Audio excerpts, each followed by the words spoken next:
안녕하세요. 아드님문 사회 아카데미에서 영웅론 그 두 번째 시간으로 서양 고전 영웅에 관한 논의를 시작하겠습니다. 고전 영웅은 흔히 싸움이나 전투와 관련이 되어서 전쟁 영웅이라는 용어로도 이제 많이 사용이 되고 있습니다. 서양에는 그 고전 영웅이요, 수적으로 보면 뭐 이것도 상당히 많아서 저희가 일일이 다 열거할 수 없을 정도일 텐데, 그 중에서 오늘은 대표적인 몇 사람하고 헤라클레스와 아킬레스를 그 중점적으로 한번 살펴보는 시간을 이제 갖도록 하고요. 그 과정에서 서양 고전 영웅을 그 현대에는 우리가 어떻게 수용할 수 있는지 이런 점들을 한번 고민해보는 그런 시간이 되도록 이제 한번 준비를 해보았습니다. 자, 그러면 PPT의 내용을 통해서 서양 고전 영웅을 뭐 여러분들이 기억하고 계시는 분들일 텐데요. 뭐 이분들이 어떤 사람들이 있는지 한번 살펴보도록 하겠습니다.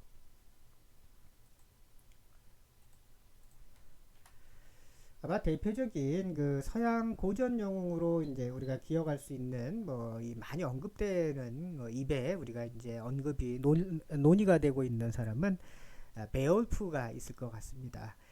베올프는 그 고대 앵글로색슨족이 사용하던 영어, 즉 이제 고대 영어로 쓰인 그 일종의 서사시가 될 것 같습니다.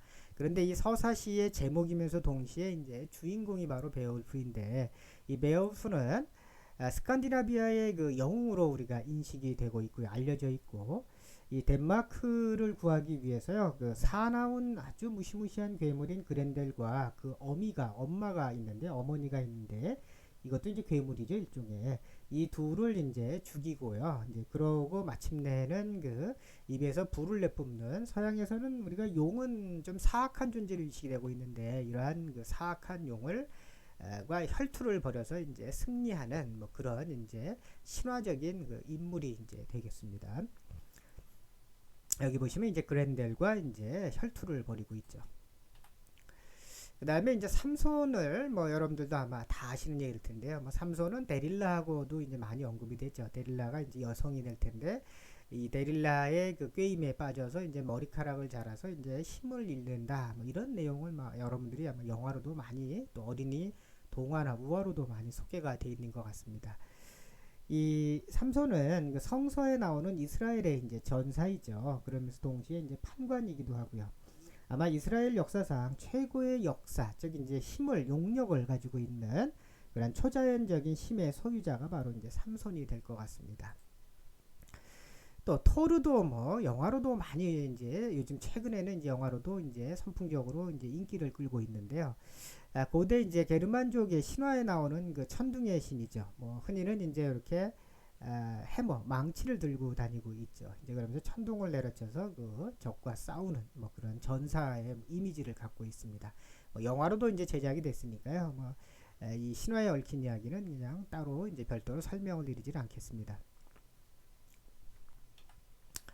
그 다음에 이제 레오니다스는, 이름은 혹시 잘 기억을 못 하시더라도 그 레오니다스는 영화 300이라는 영화를 아마 여러분들이 스파르타와 페르시아와의 전투를 다룬 영화 이제 아마 보신 분도 많이 계실 텐데요. 그 300의 이제 주인공이 바로 이제 레오니다스가 되겠고요. 스파르타의 왕입니다. 이 레오니다스는 그 수적인 면에서요 아주 압도적인 페르시아와 군대를 맞아서 용감히 이제 싸우죠. 그런 전설적인 스파르타의 왕인데요. 이런 레오니다스를 통해서 우리가 이제 스파르타는 일종의 전쟁, 전사와 관련돼 있는 도시로 우리가 많이 알려져 있죠. 이제 알려지게 되죠. 이제 그런 점에서 이제 레오니다스도 이제 서양의 고전 영웅으로 이제 우리가 서양에서는 뭐 누구나 거의 다 알고 있을 정도로 많이 알려져 있는 영웅이 될 것 같습니다.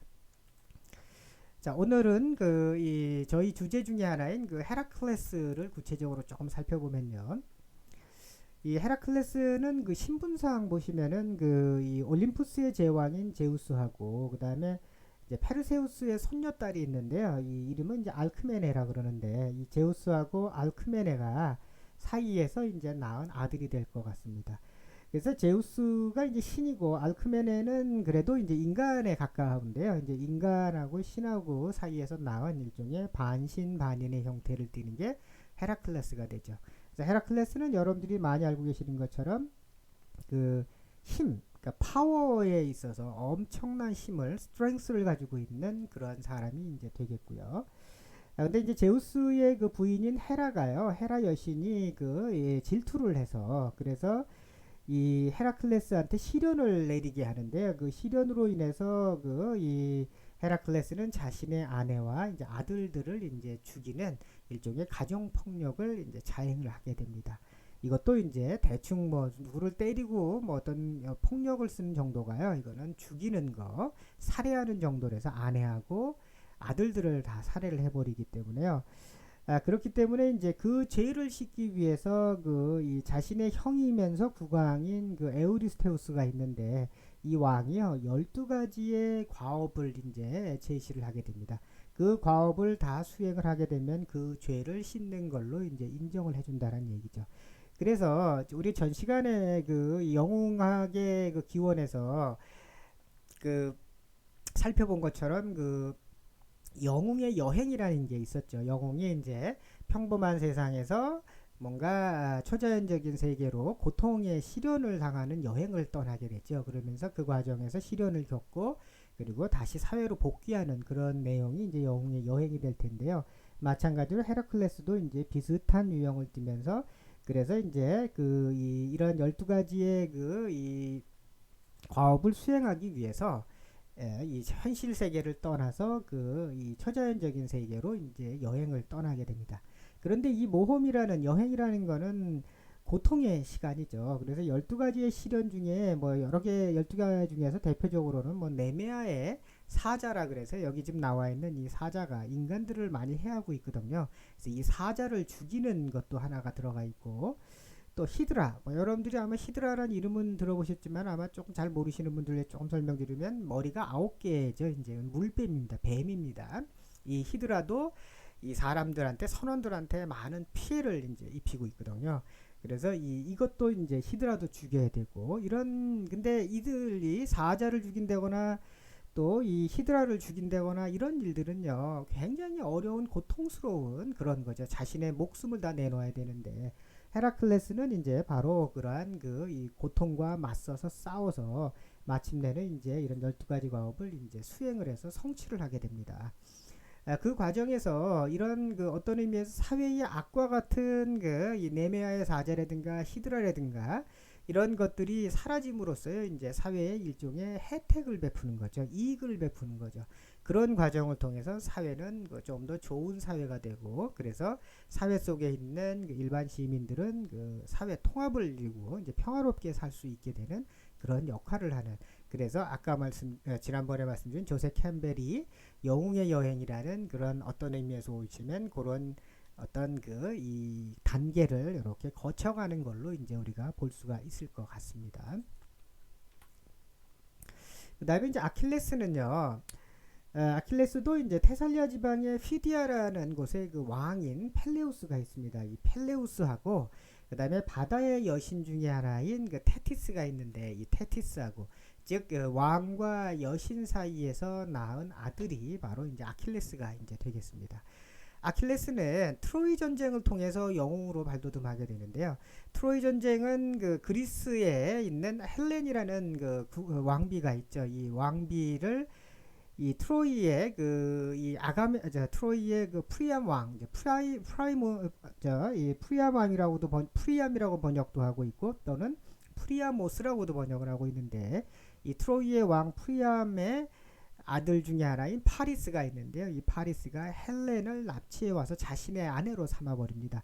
그래서 이제 이제 그리스 측에서는 연합군을 형성을 해서 이 트로이를 이제 공격하는 게 바로 이제 트로이 전쟁이 될 텐데요. 그런데 이제 이 트로이 전쟁에는 그리스 연합군이 즉 그리스 연합군이라 그러면 뭐 아테네, 스파르타, 뭐 기타, 뭐 테베 이런 여러 도시 국가들의 형태일 텐데요. 각 도시 국가의 왕들이 이제 참여를 하게 되고요. 그런데 이제 그 중에 수장은 아가멤논이고 그래서 아가멤논이 총사령관 역할을 하고 있는데 그런 아주 많은 국왕들, 왕들과 이 장군들 사이에서도 아킬레스는 외모가 가장 잘생겼다 그럽니다. 그리고 파워, 힘에 있어서도 이제 어떤 용력도 대단히 뛰어난 전사로 알려져 있습니다. 그래서 이제 트로이 전쟁이 일어나고 나서요, 이 그리스 연합군이 배를 타고 트로이로 건너와서 전쟁을 일으킨 후 9년 동안은요, 이 아킬레스가 주변의 트로이 지역들을요 막 휩쓸고 다니면서 엄청난 전과를 세우게 되는데, 그래서 12개의 도시를 점령할 정도로 이제 그 큰 전과를 세우게 되고, 그런데 이제 아가멤논과요 그 불화가 일어납니다. 이건 이제 전리품을 두고 일어나는데 뭐 세세한 내용들은 여러분들이 좀 나중에 참고해 보시면 될 것 같고, 그래서 그런 걸로 인해서 아킬레스는 더 이상 전투에 참전하지를 않는데요. 자신의 막사 속에서 그냥 남들이 하는 전투만 바라보고 있습니다. 하지만 그 순간에 그 자기와 아주 친하게 지내는 파트로클로스라는 그 장군이 있는데요. 친구입니다. 이 파트로클로스가 헥토르라는 이 트로이 왕의 그 프라임 왕의 그 장남인 헥토르에 의해서 이제 죽게 됩니다. 전투 중에요. 그로 인해서 이 아킬레스는 그 분노심에 불타오르면서요. 뭔가 복수를 결정하고 다시 그 아가멤논과 그 총사령관과 화해를 하고, 그리고 헤파이토스라는 신한테서 어떤 그 칼이나 창이나 화살로도 뚫을 수 없는 갑옷을 이제 받게 되고요. 그 갑옷을 입고는 전투에 나가서 마침내 헥토르를 죽이고, 그를 통해서 이제 트로이를 이 멸망시키는 큰 어떤 기초를 다지는 게 바로 아킬레스가 될 것 같습니다. 즉 헥토르를 죽이는 과정에서 바로 이제 영웅으로서 우리가 이제 칭호를 이제 내리게 되는데요. 여기 보시면은 여기 아킬레스가 되겠고 여기 헥터가 될 테겠습니다. 그런데 우리가 이제 이런 그 아킬레스던 또는 이 헤라클레스던 또 기타 다른 영웅들의 경우에 보시면 신분상 보면은 평범한 사람들은 아니라는 겁니다. 아주 고귀한 신분들을 다 가지고 있죠. 그래서 왕이거나 아니면은 이제 반은 신이고 반은 인간이거나 또 장군이거나 귀족이거나 아니면 이게 다 결합돼 있거나 뭐 이런 식으로 평범한 사람들은 신분상 절대로 아니라는 거죠. 이 말은 현대에는 이 왕이나 뭐 반신반인과 같은 이런 것들이 존재할 수가 없기 때문에요. 평범한 우리 사회를 구성하는 대부분의 구성원들에게는 어울리지 않는 그러한 신분상의 혈통을 갖고 있다는 게 되겠고요. 또 이들의 경우는 전쟁 영웅입니다. 그러니까 즉 전사라는 거죠. 싸움을 하는 사람들인데 이 싸움을 할 때 보면 대단한 초자연적인 힘을 가지고 있습니다.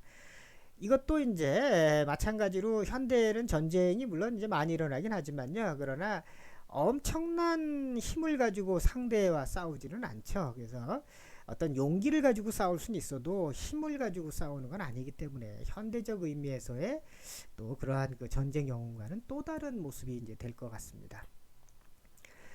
그런데 이제 이들은요 거대한 힘과 맞서 싸우게 됩니다. 이게 아까 말씀드린 괴물이 될 수도 있고 아니면은 뭐 절대적으로 우리가 쓰러뜨릴 수 없을 것 같은 뭐 신이 될 수도 있고요. 이런 거대한 힘과 맞서 싸워서 이 전과를 이루는 거죠. 승리를 하는 게 되고요. 아니면 죽을 수도 있고 그렇습니다. 또 한편으로 보면은 이들은 이제 그런 그 시련을 극복하는 과정에는 초자연적인 실체들이죠. 예를 들면은 신이 될 수도 있고 아니면 요정이 될 수도 있고 아니면은 우리 아도왕의 전설에 나오는 것처럼 그 마법사가 될 수도 있고 그렇습니다. 그래서 이러한 초자연적인 실체의 도움을 받게 되죠. 결국에는 이 서양 고전 영웅은 평범한 인간이 아니고요. 일종의 신과 같은 어떤 초자연적인 능력의 소유자들이고 또 그러면 동시에 초자연적인 어떤 도움을 받고 또 초자연적인 그런 어떤 힘을 바탕으로 그 지혜와를 동반을 한 채 이제 어떤 시련을 극복하거나 또는 맞서 싸우는 그런 모습이 바로 이제 이 서양 고전 영웅의 한 형태가 될 텐데요. 따라서 현대에 우리가 수용하기에는 사실은 상당한 거리가 있을 것 같습니다. 그러니까 평범하지가 않다라는 게 가장 큰 문제가 될 것 같고요. 또 하나는 이제 다만 우리가 서양 고전 영웅을 우리가 받아들일 때에는 이들이 맞서 싸우는 대상들 있죠. 이게 괴물이건 무슨 뭐 어떤 초자연적인 악의 세력일 텐데요. 이런 악과 맞서 싸울 때에 받게 되는 그 고통이나 죽음 이런 시련의 그 정도가요. 우리 일반 평범한 사람들이 느낄 수 없을 할 수 없을 정도의 엄청난 큰 크기의 이런 시련을 겪게 된다는 거죠. 그런 점에서 우리는 감동을 받을 뿐이지 실제로 서양 고전 영웅이 하고 있는 어떤 행동의 모형을 우리 평범한 인간들이 따라하는 것은 사실은 굉장히 거의 불가능할 것 같습니다. 또 우리가 서양 고전 영웅에서 문제가 되는 것은 항상 이들이 영웅으로 올라갈 때에는 다 타자의 고통이나 죽음이 동반돼 있다는 겁니다. 즉, 그 우리가 아까 아킬레스의 경우 예를 들어보시면 그리스의 헥터르를 우리가 그리스의 장군으로서 왕으로서 그리스의 도시국가의 왕으로서 그 이 상대의 편인 트로이의 왕자인 헥터를 죽이는 그 두 가지 모습만 떠올리지만 실제로 보면 이 트로이를 함락하기 위해서는 그 무수히 많은 그리스의 병사들이 그 이 죽음을 맞을 수밖에 없다는 게 될 것 같아요.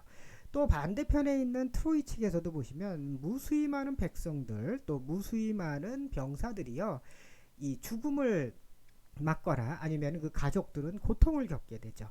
그 말은 결국에는 서양 고전 영웅이 영웅으로 우리가 칭호를 내릴 때 호칭을 부를 때에는 이미 타자의 다른 사람의 고통과 죽음이 그 밑바탕에 깔려 있다라는 점에서 우리가 현대의 이들을 수용을 하는 게 그대로 수용하는 거는 사실은 좀 무리가 있을 것 같습니다. 단지 그냥 영화나 아이들의 어떤 모험 이야기나 이런 데를 통해서 재미를 줄 수 있는 점들이 있거나 또는 그 고통과 맞서 싸우는 그 어떤 하나의 용기의 측면 정도를 우리가 일부를 받아들일 수 있을 뿐이지 이들을 진정한 영웅으로 받아들이기에는 다소 좀 한계가 있다라고 이제 생각이 되고 있습니다. 자, 다음 시간에는 그 서양 고전 영웅을 다루었으니까요. 다음 시간에는 동양 고전 영웅을 다룸으로써 이들과의 어떤 유사점이나 차이점들이 혹시 있는지 한번 살펴보고 그를 통해서 이제 나중에는 우리가 서양 고전 영웅이나 동양 고전 영웅과 같은 고전 영웅을 과연 현대에는 우리가 어떻게 수용할 수 있고 어떻게 우리가 받아들여야 되는지 한번 좀 구체적으로 고민해 보는 시간을 갖도록 하겠습니다. 자, 오늘 감사드리고요. 다음 시간에 또 찾아뵙도록 하겠습니다. 좋은 하루 되시기 바랍니다.